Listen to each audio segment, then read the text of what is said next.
C'est l'été. Il y a des pierres partout. Un petit être parcourt les sentiers de terre sèche. Ses pas font voler très doucement la poussière. Il regarde les fleurs et les terriers, les baies resplendissantes. Il gravit les éboulis de roches, fait claquer les cailloux, s'arrête devant les écorces, lève les yeux au ciel. Il est haut comme 3 pommes et pourtant il a le regard clair et bien campé. Il a le regard qui voit. Son regard est fécond. Maintenant, il est arrêté au sommet d'un sentier et il se met à récolter des pierres.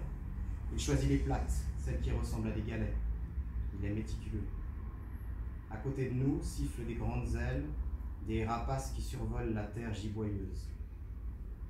L'enfant ne s'occupe pas d'elle. Il a choisi un emplacement qui surplombe un ravin et y pose une pierre. Dessus, une autre. Elle est en équilibre. Et une 3e. Il manie tout cela avec attention, ses gestes sont délicats. Il y prend plaisir. Au bout d'une poignée de minutes, il a monté un montjoie haut comme lui et le sentier à l'allure d'une voie himalayenne. Il se passe une main sur le front. Sort de sa poche un petit canif et finit de tailler un sifflet en bois de frêne. Il a dans la poche quelques fruits secs et en bandoulière une gourde d'eau fraîche. Il est assis sur un coussin de roche. Les grandes ailes le regardent. Il ne sait pas que depuis des millénaires, des stèles partout sont érigées, que des femmes et des hommes fouillent avec des truelles dans les cairns et dans les tertres pour y trouver des morts et des pans entiers de patrimoine dégagés au plumeau. Il n'en a cure. Il ne pense pas plus aux mégalithes comme tombés du ciel de Karnak ou d'Éthiopie, parce qu'il n'en sait rien et a devant lui rien moins que cela, des traces entières du néolithique et de plus loin encore, dans le pli des roches et aux endroits d'herbes rases, dans le creux des grottes, et ne parlons pas du ciel. La lumière qui déjà des millénaires auparavant arrosait les cimes atteint le sommet de son montjoie. Il le regarde, puis il siffle dans son écorce de frêne qui fait tournoyer là-haut les grandes ailes. Il sort un fruit de sa poche. Nous nous sommes rapprochés. Nous observons les semelles de l'enfant et les amas de terre qui entre les saillies ont croûté.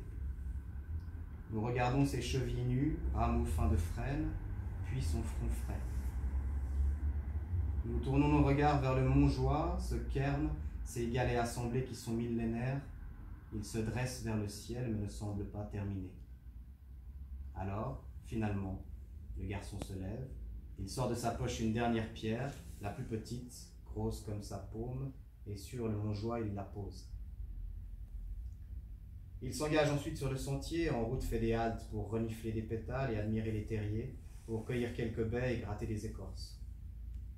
Il arrive à un autre éboulis, choisit de nouveaux cailloux, et entre terrier et tronc, élève une autre construction. 4 fois il fait de même, et à chaque reprise laisse derrière lui la marque de son passage, des pyramides, des montjoies posés là comme au rebord du monde. Nous le suivons jusqu'au bout lorsque la lumière se met à tomber, à s'infléchir derrière les montagnes, jusqu'à ce qu'il rejoigne ce chemin qui pour lui sonne la retraite, la soupe et l'odeur du feu, bois de frêne ou de hêtre, chêne brindilles craquant dans l'âtre, bras épais du père et surtout bras tendres maternels, baisers doux sur le front. Il entre dans la maison et brandit comme un trophée son sifflet. On lui demande ce qu'il a fait, s'il lui reste quelques fruits. Il répond qu'il a monté des pierres debout et qu'aucun fruit ne lui a résisté. Et soudain, nous comprenons.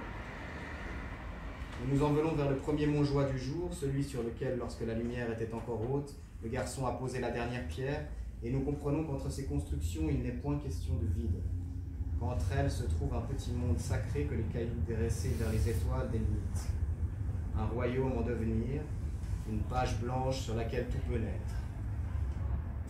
Nous voyons ces cailloux empilés qui sont autant de signes déposés sur les cimes du sacré, autant de runes ouvrant sur plus grand, et nous voyons les portes d'un pays qui se peut écrire, et nous nous voyons nous-mêmes qui déposons des mots inexplicablement debout pour les oreilles fines et les cœurs hauts.